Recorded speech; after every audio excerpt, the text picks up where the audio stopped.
What up, what up, what up? Welcome back to my old subscribers. Thank you for checking out my YouTube channel. To my new subscribers. Today, I'll be discussing alcoholism with my good friend Nini. She is 1 year sober as of April the 23rd. We're going to get into what transpired in her life to choose on that day to stop drinking.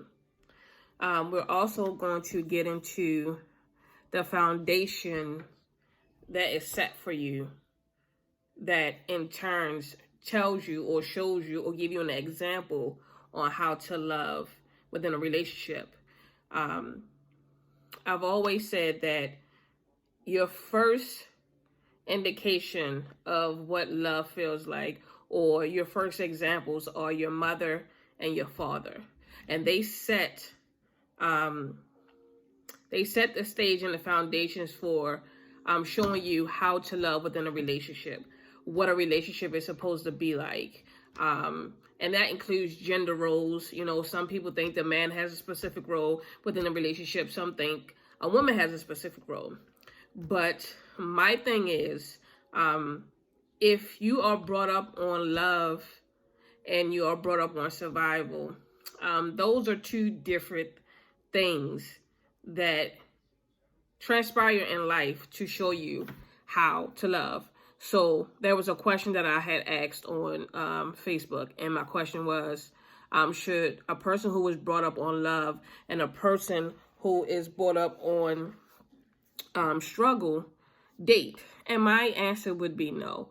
And that's because most times people who are brought up through struggle don't know what affection and intimacy is. And when dealing with someone who's brought up on love, their expectations are sometimes different. So it's hard for the person that grew up with struggle to understand and meet them in the middle.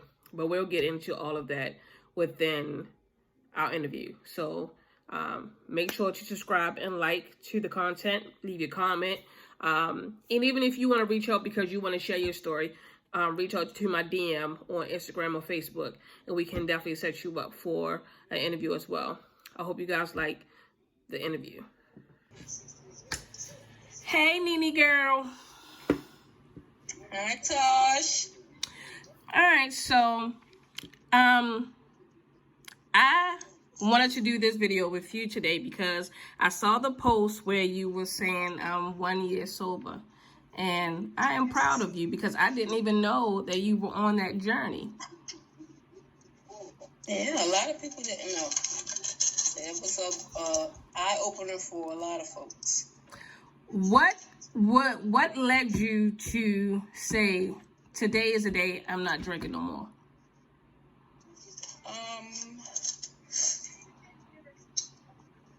It was kind of me leading up to it all along, like knowing that me, myself, yeah, you know what, you're doing too much. Even if no one else thought that I was drinking too much, I knew. Like I said, you know yourself better than anybody else does. Yep. I know what I do and how I move on a daily basis, and you know I'm not a dumb person. Right. If it was me on the outside looking in at someone else, you know, you easily can judge someone else or give your 2 cents on someone else's life or their habits. Right. But it's harder for you to, you know, pass that same judgment on yourself. So it was just like finally me coming to the point where I was like, you know what? I'm not doing this shit no more. Right. And you know that April 23rd is the day that the accident happened. Cousins, that's the day that they passed away. The day, which has always been a sore spot for all of us. Right. And last year was 15 years. It was a 15-year marker. This year was a 16-year marker. So last year was the 15-year mark. Right. And I had went about my normal day. I had dropped the kids off at school. At the time, I was off from work for a couple of weeks. I was on leave, so I really didn't have my regular routine. So I had dropped the kids off to school, and I came home, and I was like, I had pain in my stomach. I'm like, shit, my stomach messed up. And I laid down. I didn't feel good. I knew that it was because I've been drinking wine. Right. Some people say, they drink hard liquor, whatever it was, or if you drink wine, it's okay. Got a substandard to it. Right. But I would drink wine at home. Because I forgot what the shit is now. But the little 4-packs, I be drinking those, popping them like, it's nothing. Right. And I have been doing that for a long time. Right. But that day I came home and I was really sad and emotional in my feelings about the anniversary of Kenny almost passing. Right. Which every year is no different. No different for all of us. Last year, I was in here crying, boo-hooing, like my whole soul was hurt and was aching. And I'm like, I'm sitting here, and the thought came to my mind. I said, I'm sitting here killing myself, and two of the people that I know lived life to the fullest, did everything that they wanted to do, was shining. They lost their lives. They haven't had the opportunity to do anything, make a decision, or have children, or start a new career or anything. Right. I'm like, I'm sitting here I'm killing myself trying. I guess the way we process and the way we mourn loss. Yep. But essentially, I was trying not to live my full potential or my best life, whatever way people want to say it. Right. But it was like I say, it was literally like you trying to kill yourself. Right. And I came to that realization. Like, it really hit me. I'm like, you know what? Stop playing with yourself. Stop fucking playing, basically. Right. Do what you gotta do. So I went to the hospital. Because, like I said, I was having severe pains in my stomach. And it was a couple of things. I just didn't feel well. I already knew that I just need to go get myself, straightened out. Right. So I just went to the emergency room. I told them what was going on. And they when I got there, they like, yeah, you got in your urine, your levels are high for some one thing or the other. And they was like, do you, do you have a drinking problem, or do you, how much do you drink? I like, yeah, about. Because a glass, one of those little small bottles of wine is like a glass. So about 8 ounces? So, yeah, I think about 8 ounces. So I'm like, so how many glasses of wine do you drink a day? I say about 8. He say, wait a minute. The man say, what, 8? He like, you mean 8 in a week? I said, no, about a day. Pretty much. I said, because I drink about 2 4-packs every evening. I get one when I get off of work. I drink that. And then on some time, maybe an hour or two later, I make sure I have another 4-pack ready for when I go in the house. Right. And that'll carry me through to the next day. Right. So that's pretty much how, you add that all up there. That's like 2 bottles of wine a day. So what was his response? Was it that, did he say that your kidneys or liver was bad because of that? No, my liver was producing, it was affecting my liver. It was producing, the enzymes were very high, so it was showing early on signs of liver deterioration. Okay. Like your liver is working too hard, whatever. So it was like the early signs of liver disease or your kidney malfunction, things like that. Wasn't too late to well, you already know, if you continue doing that, what's going to happen? You're going to have some irreversible damage done, which could lead to you be on dialysis, or, you may need a liver transplant, things like that. Right. Or sclerosis. And he didn't say that word for word, but, I know these things. We know these things. It right. don't take much. You look that up, what, that's like I said, if you know other people, and you've been around other people who have had dealt with alcoholism or drug abuse, you know what kind of medical effects that have on the body. So right, that's pretty much it. And I stayed in the hospital for a day. I think it was that. Yeah, I stayed overnight. And they gave me some medication to help me with alcohol withdrawal, so I wouldn't have real bad withdrawal symptoms. And that was going to be my next question. When you went through the withdrawal part of it, was it bad, or the medicine that they gave you, did that help with the withdrawal part of it? No, the medicine that they gave me, I think they gave me 2 doses of it. And I can't recall right now what it is, what the name of the medication is. But when I first got there, they gave me, they like, okay, well, what we're going to do? And I also had blood in my stool. So let me ask you this. So did they explain to you the withdrawal symptoms from stopping drinking when you was in the hospital? Because I'm wondering, is it the same? Do you go through the same symptoms as someone who's stopping using drugs, or is it not as harsh as those? Well, they actually say that withdrawal from alcohol is more severe than withdrawal from narcotics. Is what they say. That's why I say that the dependency is a lot more severe with alcohol. Not to say that take it away from drugs or anything, right? Or narcotics or anything, or heroin. But that's bad, because you know how them drug addicts go through the shakes, the throwing up, and all that stuff. I can't imagine. Well, good thing you went to the hospital and they gave you the medicine that would help you, because that probably would have been very, very hard to try to do without the help of that medication. Mm-hmm. Yeah, so like I said, they gave me 2 doses of that. I stayed over for I think I got there that earlier that day, right about 11 o'clock, and then I stayed the night, and just observe, make sure that I wasn't going through severe withdrawal symptoms or anything like that. And then after that, I came home, and I just, like I said, the most important thing is that if you don't make up your mind that that's what you want to do, right, if you come to that agreement with yourself and proclaim it for yourself, then it don't matter what they give you. What nobody do, what nobody give you, right? Because it's something that you gotta say within yourself that you're tired. Yep. And you say, I'm washing my hands. That's pretty much what they're like. Wash my hands. I'm done with this, and I'm just gonna keep on pushing forward. So let's go back. What started the heavy drinking? Do you remember?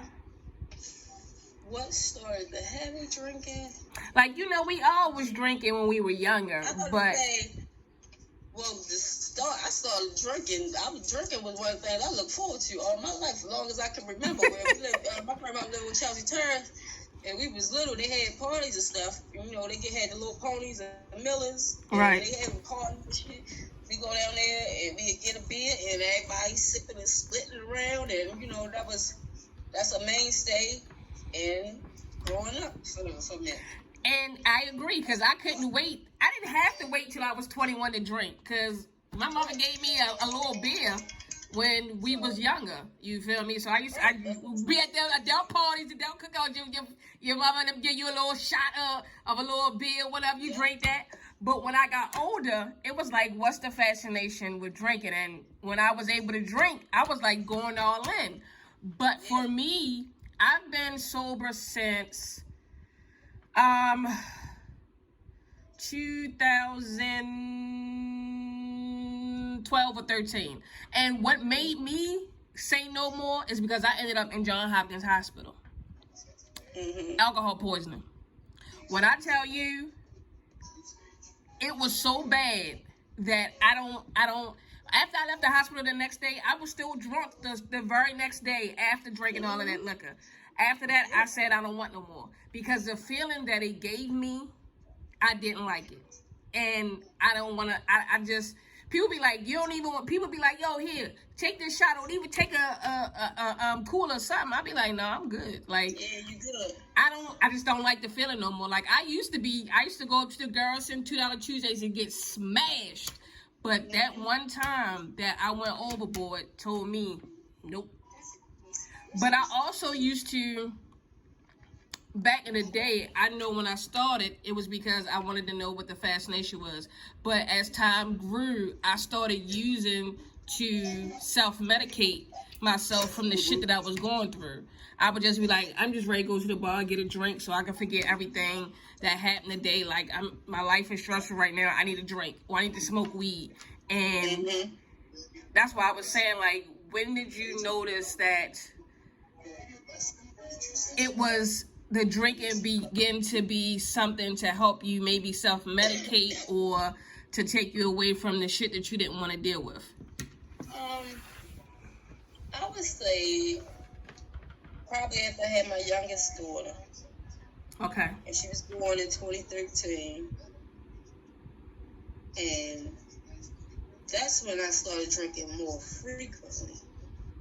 Like, not I'm talking about the amount that I would consume within a day. Okay. And it's along those same lines, you know. That's your go-to. Like, I don't smoke weed. I never smoked weed or did nothing else. Like an edible, I won't even eat an edible. Like that. So my thing was, oh yeah, a drink. Yeah, I'm drinking whatever you got. I will drink some. Right. You know, like that was tied into who I am. I'm a drinker. That's what I do. It's a drink. So what happened with your youngest daughter that made you to want to start drinking heavier, if you can remember? It was just life all coming together. Like the pressures of being a mother, having to work, dealing with outside stresses from work, relationship issues, or feeling like, what people say, this is my reward. After I did everything I'm supposed to do, I made sure the kids, they clean, they got food to eat, the house is straight, or I paid this bill, I went to work. This is my reward at the end of it. So me saying this is my reward at the end, or I have the right to indulge in this right now, turned into I went and worked 8 hours, now I'm about to indulge every day. Or I don't got nothing else to do, no other obligations tonight. I'm drinking till I go to sleep. Right. Like, so me trying to isolate myself from everything else. Me trying to build a wall around, like a shelter of, you can't come in. Once I get into this mode, then whatever else goes on, it's really not affecting me and my core. Like, okay, I can deal with whatever, because you know what, you can say whatever, you can do whatever. I'm gonna drink my drink and I don't give a fuck. Go into my own little world. Yeah, I'm in my own little world. Really, like, which is like, because some people like, oh, I gotta go out to drink. I'm like, shit, I can go home and have a good time by myself. Right. Or they be like, you want to go out? Or, what you doing when you get there? Baby, before we even go somewhere, I'm already drunk when I go to wherever I'm going out with everybody else. Right. Somebody else, they sipping on, their drink for, 15, 20 minutes. No, mine is gone. I'm ready to go get another one. And you still sipping on it. So my makeup is different than somebody else now who be like, oh, you want to take a little shot of wine, or you want, something else to drink? Right. And they like, oh, you ain't going to get drunk. Yeah, I know, I'm not going to get drunk. They like, this ain't going to get you drunk. It's just a little bit. It ain't going to do nothing. Right, because your tolerance level was way above. Yeah, that's the point. That one drink for you, that's going to get you right. But me, oh no, I got to drink, like I said, 2, 3, multiple drinks for me to get the way you at all for one. Right. Plus I'm spending my money on it, like, every day. Right. At least $15, $20 just on getting something to drink, some liquor or some wine, whatever. So would you say you was a functioning alcoholic? Very, very high functioning. Yeah, like I said, I would say I was very high functioning. Yeah. And I remember even when I was drunk, I still would be doing your thing, and nobody would never know that you was drunk. Like it was me. Like a lot of people wouldn't know unless you smelled me, or smell like if I had just drunk some wine, whatever, you might smell it. But like now, if I carry my water bottle with me all around now, or I had some cranberry juice. But then I will always have a cup with some wine or some liquor in it. Or I put some wine and put some I don't even know what like Amsterdam. I used to drink peach Amsterdam Okay. and wine, mix it together. And I always got it with me. Wow. Always. Like on a regular, like, okay. And if I don't got it, let me pour a little bit more, because that would make me feel, to a point, it got to a point where I'd be dependent on it, that once I get my, get some wine, get my drink, then I feel rejuvenated, like, yeah, okay, now I'm good. Because, you know, once it start wearing off, you get a little sluggish. Mm-hmm. You know, you feeling tired, but you get a little bit more, you back and ready to go. So do you feel like without the liquor, you were like off balance, like you couldn't do your normal things, but the liquor took you where you needed to go to be able to like get things done? How you say? Because I see people who they need that first shot of alcohol to get their day going. Was it always that you waited until after like work and stuff like that was done, or was it that like at somewhere during the middle of your day you needed to take a little drink of something just to make sure you were still motivated to do what you had to do for the day? No, and that was for me, work, like now, it's always been like my first priority. Like Okay. I said, if I'm doing something, that's my job. So in the morning, I make sure I get my coffee, like anybody else, get my coffee, whatever. And it was a part of my routine. Get my coffee, work my hours, my 4:30, 5 o'clock. Then my next part of my routine is to get my drink. So as soon as it was quitting time, it was time to drink. Yeah, I would leave work and go straight to the bar, get what I need for the evening. Right. And if I didn't have to work, like on Saturday or Sunday, I get up and the bar open up 11 o'clock. I go get my drink. I start early on Saturday and Sunday. Okay. On Saturday and Sunday, I drink maybe about, instead of 8 small bar, drinking 12 of them. You know, depending on how much time I had where I did not have that responsibility. Okay. Where I had to go to work, or I had to make sure that I had to do something with the kids, something like that. So at any point, let me ask you this: how did it affect your relationships? It affects me. I mean, it affects, you putting something into your system. It affects how you interact with people, period. True. Especially if you got underlying issues with somebody. Right. And that's just going to enhance the way you react to them or the way you interact with them. So if it's somebody you love, if it's somebody you really affectionate to or have a fondness for, and you see him, you got your shit, you're drinking, it's increasing, like, oh yeah, I'm so happy to see him. And somebody that you think did you wrong or did you dirty, you're really going to have, it's going to play off of that. It's like it's feeding whatever emotion that you have. So let me ask you this. So in your intimate relationship, like with your spouse, did it ever become an issue where your spouse was like, yo, you drinking too much, I'm going to need you to cut back? And if so, how did you respond to that? I'd be like, you don't leave me the fuck alone, get out my face, bitch. That's that DD. And then I would go get me another drink and be drinking and shit, because that's just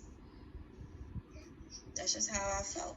Like, did you wind up leaving? Did y'all stay together, or did the alcohol part make the relationship not? Alcohol, I mean, for me, move over a little bit over there. I don't think, me now looking back, I don't think that I had should have really been in a relationship. Okay. Like, and I've always been tied with someone in a relationship kind of way that really wasn't, good for you. I probably should not have been in. Okay. Ideally, if you had, like you say, hindsight is 20/20. So, my personality, what works for me, I can do all of the loving, the mothering, the take care of the home, make sure you got the meal, and be affectionate. Right. But my core is more kind of isolated. Like, I'm gonna give you some of me, but I'm not gonna give you all of me. So when you say that, do you mean you won't you can't open up, like you can't be vulnerable with the person? I can be vulnerable to a point, but me, I wouldn't be. I've learned now that I've never been fully vulnerable. Well, that's an issue for a lot of people. Yeah, in my past relationships, I have not been completely vulnerable and open to them. And even if I thought that they had good intentions, I still only gave a little bit of myself. What was the reason behind that, though? That's probably just, I guess the way I was brought up, or the experiences that I've had, and how I've seen other people in relationships. Like, you be cool, but don't take no shit off nobody, Right. Like, people are kind of fair weather. So, like, for me, I'm the type of person, like, if somebody do something to me one time and it hurt my feelings or make me feel some kind of way, I'd be like, okay, write your name down. And I will never forget that. I'll be like, even if I still deal with you and say it's over with, or even if I may not even acknowledge that person hurt me or lost my trust, right, or whatever. But in my mind, to me, I'm like, shit, it's you and me, baby. We gotta do what we gotta do. Right. They can move how they wanna move. Right. And I'm gonna be, in this, but I ain't gonna rock with you like I did before, how I thought I may have been able to rock with you. And see, that's crazy, because I've had an issue with being vulnerable with people, only because my thing was being vulnerable gets you hurt a lot. Mm-hmm. And I feel like with vulnerability also comes trust. And if I can't trust you, why would I be vulnerable with you? And once you get hurt, it's hard once you get hurt multiple times at that, it's hard for the next person to be able to earn that vulnerability from you, and to be able to earn your full trust, for you to be open like a damn book. Because like you said, people sometimes move funny. They tell you one thing, but their actions show you something completely different. Mm-hmm. And for me, I always said that my goal is to, everything I do and everything I am, I want to base it on love. But with love comes being vulnerable. But I ain't there yet. Right. I ain't there yet. So, I check. I mean, like I said, I got married because I thought, like, that sounds like the right thing to do, Not the right thing to do, Nene. Not because you love them. No, we met in, like, we got married a couple months after we started actually. We worked together initially. Then, we were cool, work, and then I'm like, okay, on a humble, you want to go out, whatever, hang out. So that's what we did. Then a couple months later, he's like, you want to get married? I'm like, sure, why not? But Nene, did you love him when you married him? I was, like the new kind of love. How the new, like... What's the new kind of love? Because I don't know.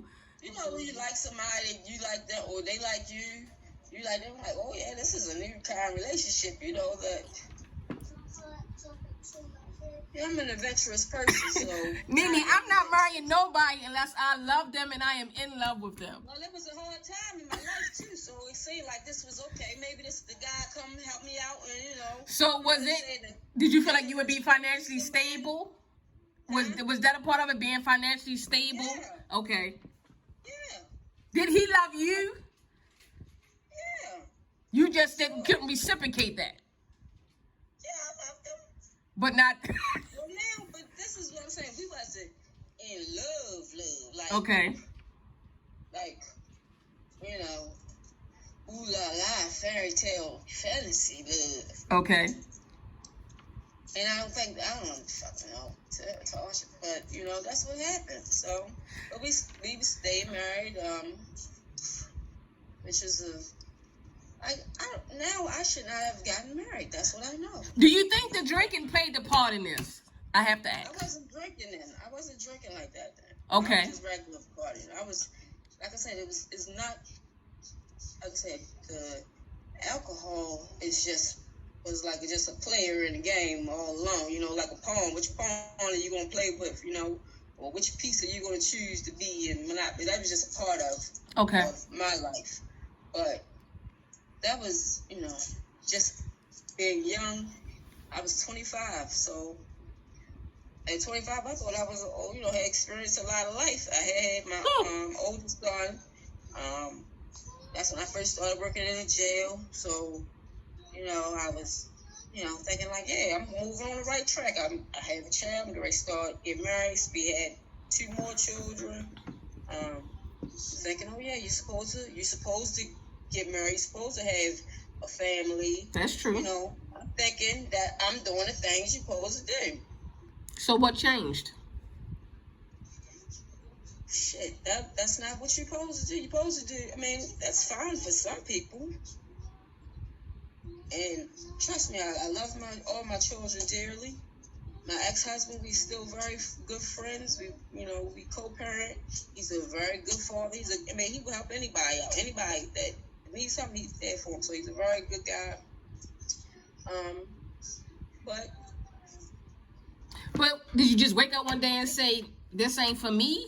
Or was it an issue? Yeah, we had that was a rocky marriage because I had a boyfriend. So you got married, Nene, and you still had a boyfriend? Well, I got him after we got married. But why, Nene? What you mean is life. That's what happens. No. When you get married, you're supposed to be all in on your marriage. It's not supposed to be any. That's really right. That's why. But here's the thing. I'm not even knocking you, Nene, because I see it all the time. Let me tell you something. When I was younger coming up, I used to be with people who were married, but they had overnight bags in their car. They had boyfriends on the side. And this is when I was just out of high school and like going into college. And my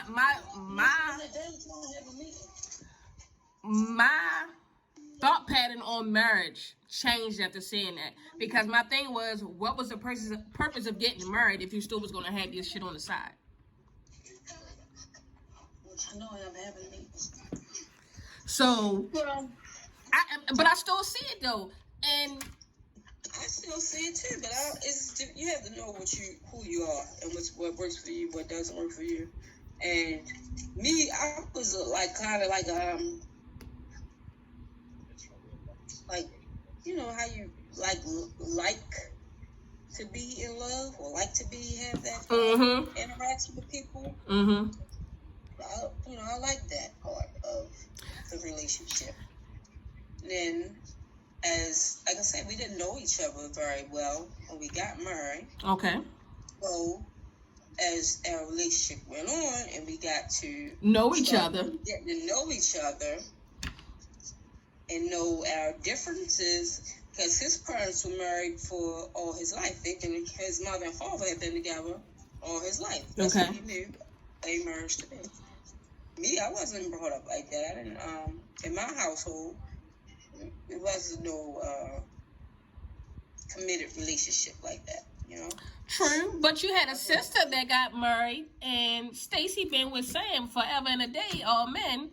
So. And that hasn't always been a perfect model of a marriage, though. Okay. So my sister was brought up in the same household that I was in. Okay. So, and Sam, his mother and father wasn't together all of his life, brought up, so they had to learn how to be with each other. Okay. But my sister and her husband, they were, building upon their relationship before they got married. Right. And after they got married, they still had to work shit out and right. do things. Right. And do that. So, yeah, I didn't have because the way I was brought up, I was brought like, shit, if the shit ain't working, oh, nigga, you ain't acting right, oh, it's getting the fuck up out of here. Right. You on your own. Right. There's another motherfucker waiting in the wind if you don't want to act right. Right. So if you brought up or you thinking, raised that, I don't have to stand for no bullshit. Right. I don't have to stand by and take shit.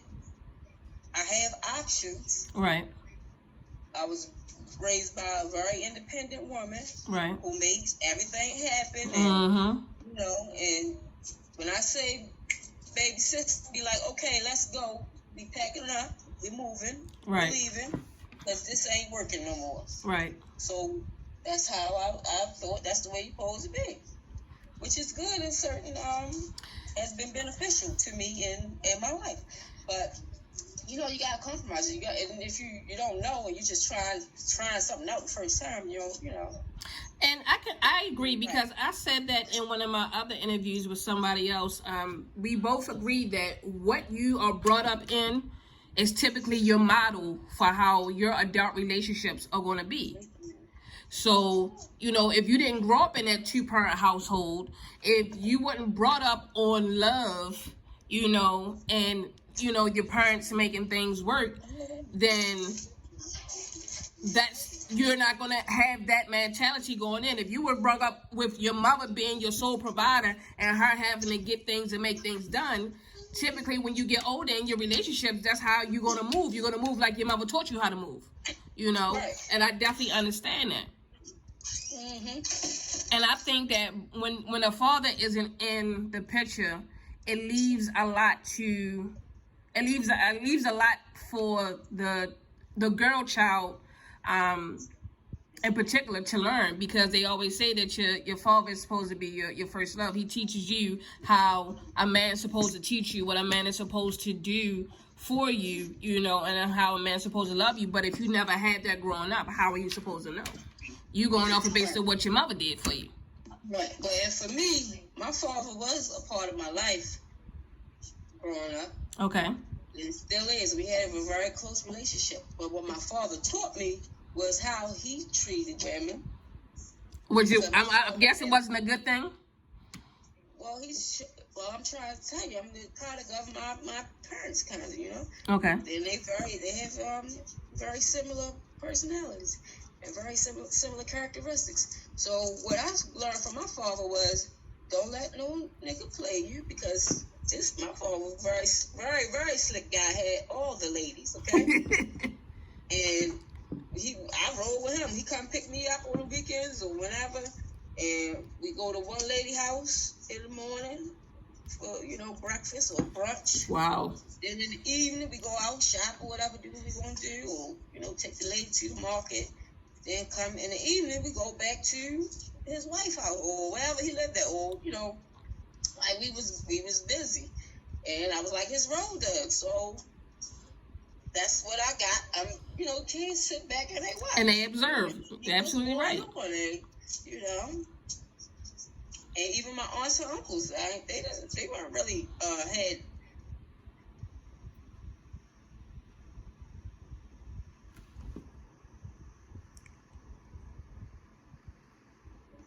Marriages like that. I couldn't see the component of affection and like their partners, and everything comes through them together. Okay.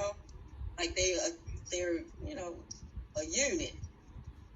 Even if there was a male figure in their home, they primarily still was in the background. Like, okay, I'm really not going to be. They're not really involved in what's going on in the whole household. Right. Well, then I definitely understand where your mentality came from, if that was what you grew up around. But so now, has your mentality changed? Yeah, because like I said, you have to reevaluate yourself. You got to see, you have to kind of dissect yourself. See why I am where I am. Do I want to do what the norm says or society says is for me, or I should be doing, or am I going to be true to myself and really, honor what is important to me or how I feel? And that's what I do, Are you currently in a relationship?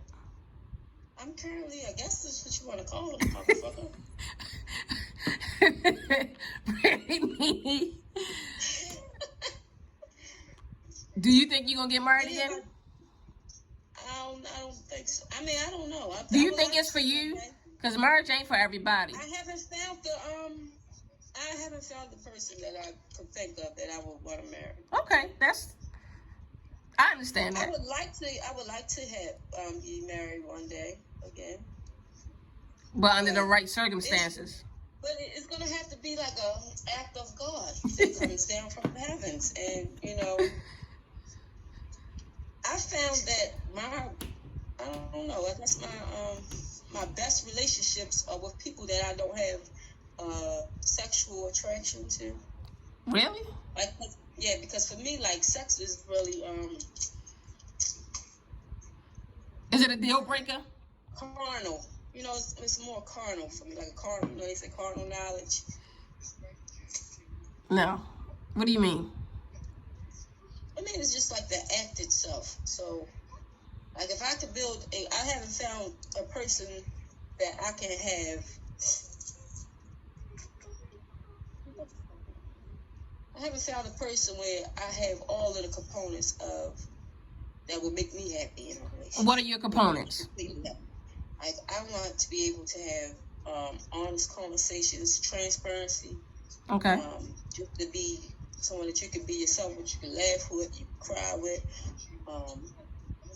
Like, that you somebody you automatically click with, like a best friend. Okay. And also have the level of intimacy that is, a lot of times I find that people mismatch. Like, one person feel more into the other person, and that just I fucking agree. I agree. I can't rock with that. It doesn't move me. I can't do it. And material things, they don't really matter to me. Like, I think everybody gotta do what they gotta do to take care of themselves and right. With their responsibilities. And if you're doing that, then that's great. That's what you're supposed to do. But to me, this the connection you have, more like a spiritual connection. Like, that's my person. Like, right. Somebody mention their name, you like, yeah, that's me. That's right. What I roll with. That's what I want. Right. And I have not found that. So I posted a question yesterday, and I'm gonna ask you this question to see how you feel about it. Do you think a person who was brought up on survival should date a person who was brought up on love? I think that they have to know that they were brought up, what they were brought up on. Okay. Some people don't know what they've been brought up on until they come into contact with someone who was brought up on something different. True. That's like I said, with me, I thought that was what I thought was right. You thought what you went through, you thought was normal. Yeah, but I thought that I was going to, like I said, for certain situations, that was the best background. That was the best preparation that I could have had for certain situations. Right. But when I came into contact with somebody who was brought up on marriage is, like you sacred. Said, for forever, till the vows, till death do us part, whatever. And who wholeheartedly believed that. Me, I did not wholeheartedly believe that. I thought it was till death. Till this shit don't work no more. That's what I thought. Till we ain't working, it ain't fucking working. No, Didi, that's not what marriage is. Well, that's what I'm telling you. What I thought is in my mind, like, right. you don't wear nothing that's too heavy for you. If it's too heavy, don't do it. So for me, that wasn't. I'm like, shit, do the shit. If it don't work, that's that. Right. But you don't know who you are until you have to become face to face with someone else, and they're bringing to your attention a part of you that may not sit well with them, or you may not even realize that is toxic in you. Right. And I can honestly say that way. I can honestly say I was brought up on survival. I can honestly say that. But I encountered some people within my upbringing that I started to be brought up on love.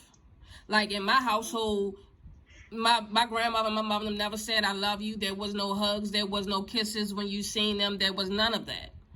And then when the point in my life came where I was living with a family who when you woke up in the morning, it was good morning. It was give me a hug, give me a kiss when we say goodbye, stuff like that. Stuff that I wasn't used to. It felt right to me though. Right. And even now with my mom, when my mom started telling me she loved me a couple years ago, my first response was, "Who died? What's wrong with What's wrong?" And she was like, "Well, why would I tell you I love you? That's your response because you've never told me that my whole entire life. So when you have told me that something was typically wrong, so is my grandmother sick? Like, what's wrong? I need to know." And she had to come to the realization that it was just different for us because that wasn't what we was brought up on. But by me having that experience with those people who were brought up on love, I became very emotional. So in my relationships, I need intimacy and that affection. That's a deal breaker for me. And a lot of people that's brought up on survival don't know nothing about being intimate, and they don't know nothing about affection because that's not what they used to. So my thing is, if those two sides want to come together, like you said, they have to be real on how they was brought up. And I've even talked to somebody who was brought up on survival that said affection is uncomfortable for them. And that's amazing to me. Do you feel like that? Is it uncomfortable for you? No, affection is not. And our family is very close and very affectionate. Okay. Like we so it was still like love. Like we were raised to give love. Okay. To people, take care of people. Just don't take no shit. Right. But we weren't. I mean, this is the thing. If you raised to give, take care of other people, make sure that your neighbor's good. Make sure, like, I work with people with developmental disabilities. Right. Which my mother did for 20-something years as I was growing up. Okay. So that's what kind of she's instilled in me. I'm watching her, seeing how she interacts in that field, and it took a place with me, so I'm carrying that along, and that's what I thrived off of. Okay. So being caring and loving, affection, and making sure like no little kids could come around me, or we a bunch of girls in our family now, my sisters and cousins stuff. Anybody welcome to be coming at home, whatever, or somebody going through a tough time. You want to reach out and do what we can do, or try to be there for other people. But on the flip side is, are you going to receive if somebody else? Are you going to believe that somebody else is being genuine? Right. When they try to give that to you. Give to you what you give to everybody else. Yeah, you be like, because me personally, I be like, hold up, okay, I'm Gucci. I'm not Gucci because I don't know what you're really trying to do. Like, you have your guard up, but you still are giving more, which is, like I said, I had to realize that I wasn't giving my full self. I wasn't being vulnerable in my past relationships. Right. And I wasn't opening up and allowing, even if they did love the shit out of me, which probably still do, because, got that sauce. Right. But still, if you're not be able to receive it and process it, or think that I don't want to say not that you're worthy of it, but to think that it's okay, like that's a part, like that should be if you don't think that that's the automatic, then you're not going to, the way you respond in that situation is going to be different, especially if you're in a relationship. Right. Or you'll think somebody, it's just how our brains are wired, I guess. Right. If you're thinking that you're doing one thing, or that person is giving you or being nice to you, whatever. If you're not ready to receive that, you're gonna come up in your mind like, yeah, they trying to get over me. They trying to get over me. What is they setting up a trap for me or some shit like that? Right. Yeah, they really, like I said, I've been there. It's really genuine. I've been there. Like I said, our mothers and aunts and stuff, they wasn't lovey-dovey, but we didn't feel like unloved. Right. We felt like they got our back. Y'all go out there and do what you gotta do. If something happened, we could come and say, hey, mom or auntie, whatever. Right. I need you to be here or do this. Like, we know you got the support from your family or your parents, but the coddling and overly being affectionate wasn't right. I agree. Like, because even though you love them to death, you love your your children the devil, whatever. But you said, and even as me, as mother, I will baby the babies, but I still, even with my children, I'm still not overly affectionate. Right. I get it. They get one beat you like the baby. She's 6 years old, but she might sit up on my lap, and we could do a little bit. But come on now, give me some space. Right.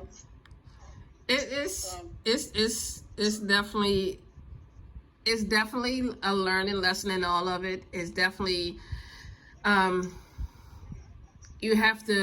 you definitely have to grow from your past and your past situations, because I started going to therapy in August of last year to unpack the baggage that I didn't want to unpack.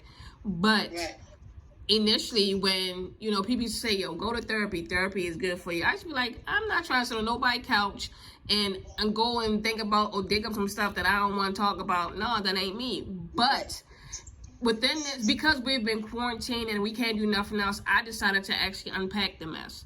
Did I like what I found? No, I didn't.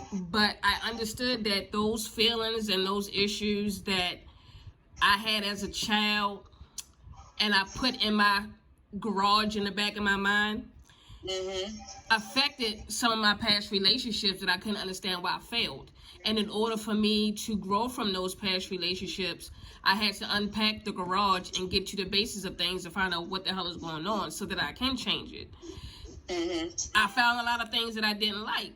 Shit was a little emotional, but I felt better after talking to my therapist about it and unpacking that stuff.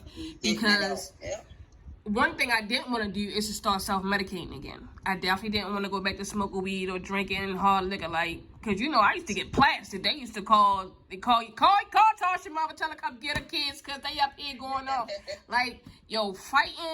Fighting and drinking was my thing to mask everything that I didn't want to address. Now that I'm addressing it, I feel better as a person, and I feel like I know what I want going forward, and that's relationship-wise, friendship-wise, all of that.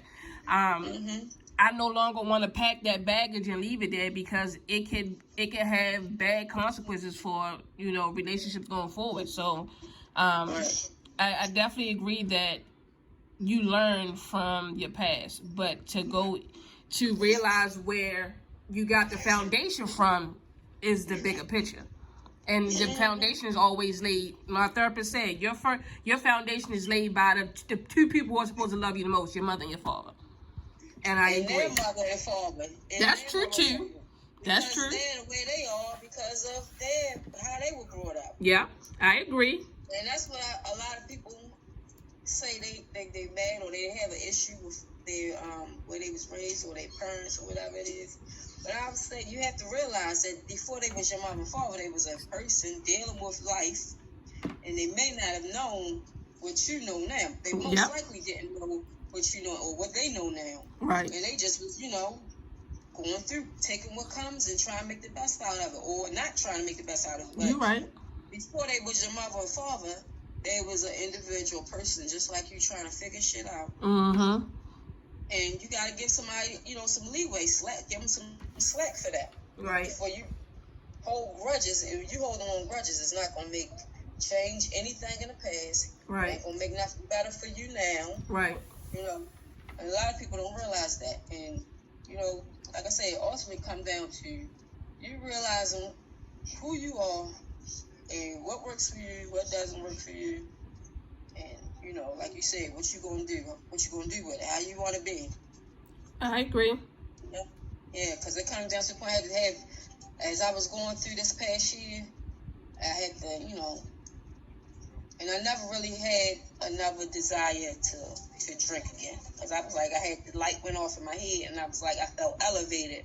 Right. Like, I'm higher than that. Right. I don't want to feel on that low grade anymore. I already felt like I'm above it. Right. So for me, it hasn't been a big struggle, like avoid, because like now I can go to the bar for somebody. Like for my birthday, we went to the bar. Everybody else drinking, I drink what I get: cranberry juice and some ginger ale. That was good. I still want to have a good time. I still want to be with my family, with my friends. but I'm okay. Like, I'm still gonna have a good time. Right. Or if things like my uncle just passed away on Good Friday. Right. Now, any other time I'd be like, oh, that's a reason I can go get some drink right now. She called me 10 o'clock in the morning, say he died. Any other time I'd be like, oh yeah, that's my reason. I'm gonna go get it. Right. But I'm like, okay, is a part of life. You feel it, accept it, and can you still go on, or remember a time where something bad happened and you still made it through. You thought you wasn't gonna make it through, but you still made it through. Right. And you don't have to resort to the old shit that you used to do. You just got, like you said, talk to your therapist, but you got to talk to yourself. Like, certain shit you got to talk yourself through. Right. Yeah. So, well, I definitely appreciate you doing this interview with me, Nene, and I am hopeful that it will help someone else who may need to hear a successful story to help them to stop drinking and know that they can do it. That's with all my interviews. The basis of me doing it is to help somebody else, and if I can do that, I feel like I've done my job. Yeah, because even when I posted the post, I got a couple inboxes like telling me, like, this is my sign. Hearing you or seeing that post, this is my sign for me to do that, to start my own journey. Right. And somebody else saying, yeah,